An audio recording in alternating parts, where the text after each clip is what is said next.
Hey guys, it's me. So today I'm going to be showing you how to make it look like you have a gash on your arm. So yeah, here's a tutorial on how to do that. First, you could start off with anything from eyeliner to a marker, anything you want.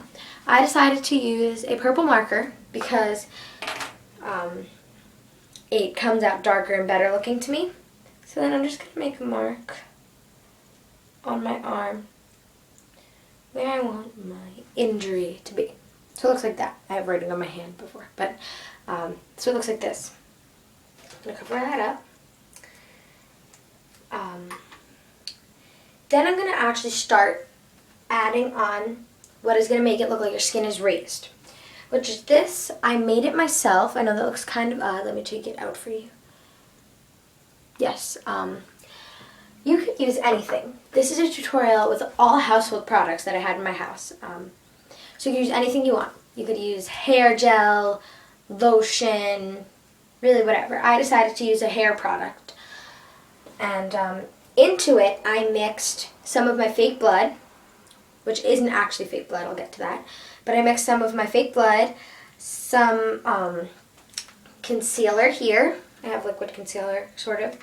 And then I have these. I know they're really messy because I use these all the time.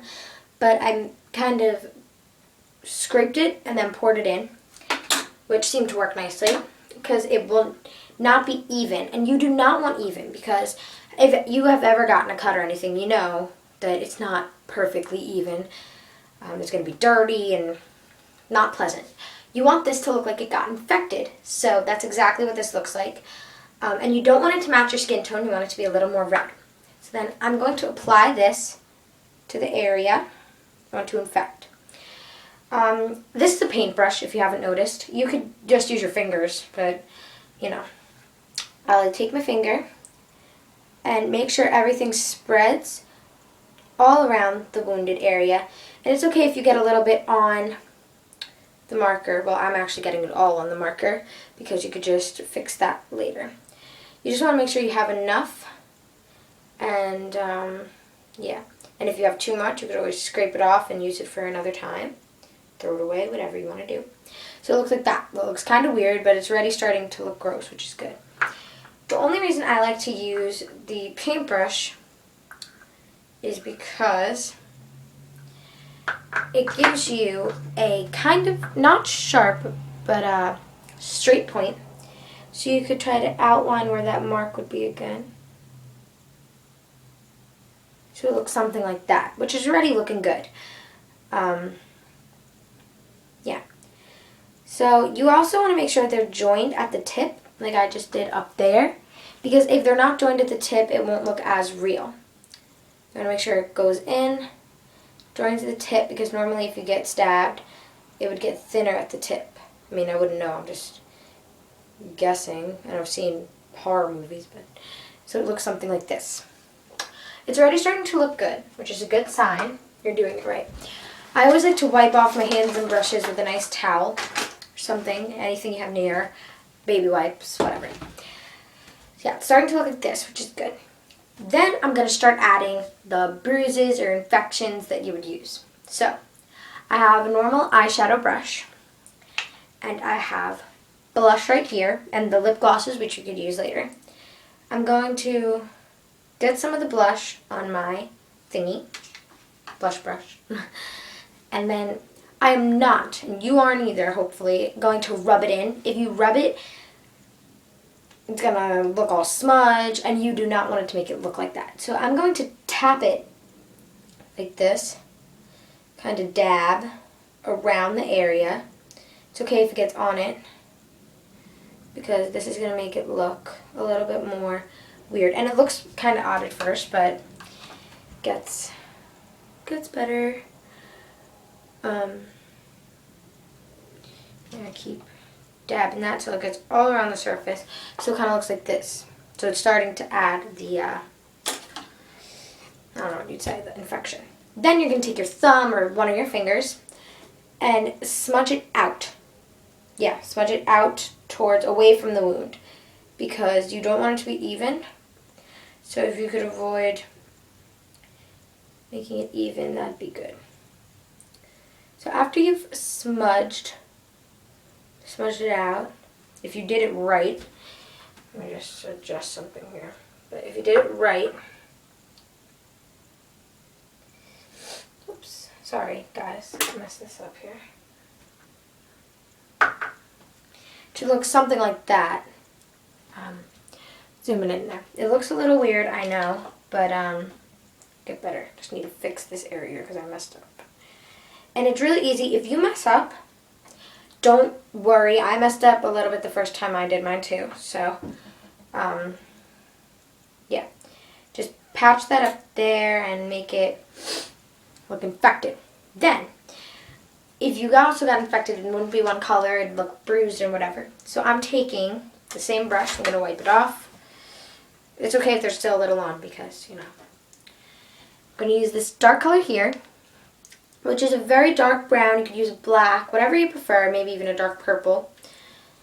And then, I'm not going to apply it all around the rim like I did before. I'm going to apply it to certain places randomly, wherever I prefer, or you prefer. And then you could just put it right on. I'm putting it on random spots just because, well, you'll see in a minute. But put it on those random spots there. So it kind of looks like this, like one there, one there, one there. Then again, I'm going to take my finger and kind of smudge it around, smudge it out. So it'll look kind of good. And then smudge it out again. Smudge a little bit in, out, whatever. Do the hokey pokey and turn yourself around. Yeah, so it looks like that. I know that looks really weird, but it's supposed to. I'm actually smudging it, which I told you not to do before, but yeah, I break my own rules. And after you smudge it, I'm trying to show you what not to do. If you smudge it, it looks a little even. You don't want that. So later on, now I'm going to add this kind of, I don't know how to explain it, but this like reddish brownish. More brown than red, but still get some of that. And then kind of dab it to as close to the hair product or whatever you like to call it, scar tissue, as you can. So it looks like it blends more. So it's looking like this. Yeah, I'm liking the way it's looking. Like that. And then, as you could probably tell if I get really close, my scar's starting to kind of close, which isn't good. You don't want that. Drop something. So I'm going to take my brush again, or you could use your finger or a sharp, like maybe a paper clip or a hair clip, something with a sharp edge. Go down the middle, just to separate it. And that's right, fixed up. So now, if you have done it right, it should look something like this, which is already starting to look good. It looks raised, like it's open. Then it's time to not make it look like it's just in that one spot. So I have a concealer that's a lot lighter than my skin tone, a lot different, if you could tell. And I'm going to apply that a little bit around, here I'll show you, like over here. Because then it might make it look like my skin is a little infected, pale, washed out. Yeah. Because I'm trying to make this look as gross and as realistic as I can. I mean, I wouldn't know if it really looks realistic because I haven't seen one, thank God. But, yeah, I've never had this happen to me, but I could only imagine what it would look like. Then I'll smudge this out, again, like I've been doing most of the time, smudging it out. This also looks a lot better on the camera because when you're doing it in person, it looks really odd. So if you're planning to do this to take pictures to show your friends like I normally do, don't worry if it looks odd in person. Or if you want to freak out your parents, that's what I do too. But yeah, so it should look like this. It's a little infected around that area. Like that. Now, my favorite creepy part is the blood. So some of you might be all fancy and go out and buy fake blood if it's around Halloween or, I don't know, something like that. So in this plastic bag, because it gets sticky, I decided to use grenadine. I know might not be a household item, but it is for me. So it's grenadine here. The grenadine is good because it does not stain your skin and it doesn't stain other products. I mean, it might stain your shirt. That's why I have this old thing. So that's good. If you want to, a more common household item would be having maybe a food coloring or something of the sort like that. You could also just use plain old, like a dark colored lip gloss there or something like that. Just recently today, I got a lip pencil that is very nice and dark. So I'm going to put that in my boo-boo like that. So it gets a little bit more color I'm going to want it to be. Now, if you use the grenadine, it'll be a little light. If you use the food coloring, it should be nicer. So because even if you make it by yourself, which would be another tutorial video that I'm not going to make, you could pour it. This might be gross for some of you, but you pour it a little bit inside the lip gloss. So, oops, I got too much. I gotta pour some out. I'm doing this in my bathroom, if you couldn't tell, because it gets messy. But get some in there. Dripped it on. Close it up, and then I'm going to use the brush I might have mentioned, I don't remember, before. This one, which is like a fanned out brush. And then dip it inside the fake blood, like that. Then put it in the wound. It's great if you get enough so it drips a little bit, but not too much.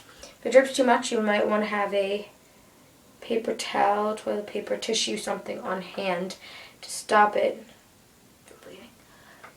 Like that. It's kind of hard to tell. I have weird lighting in here. But then you could put some around the wound, to make it look like it's dripping. Whatever you want to do. I'm pretty open with my tutorials.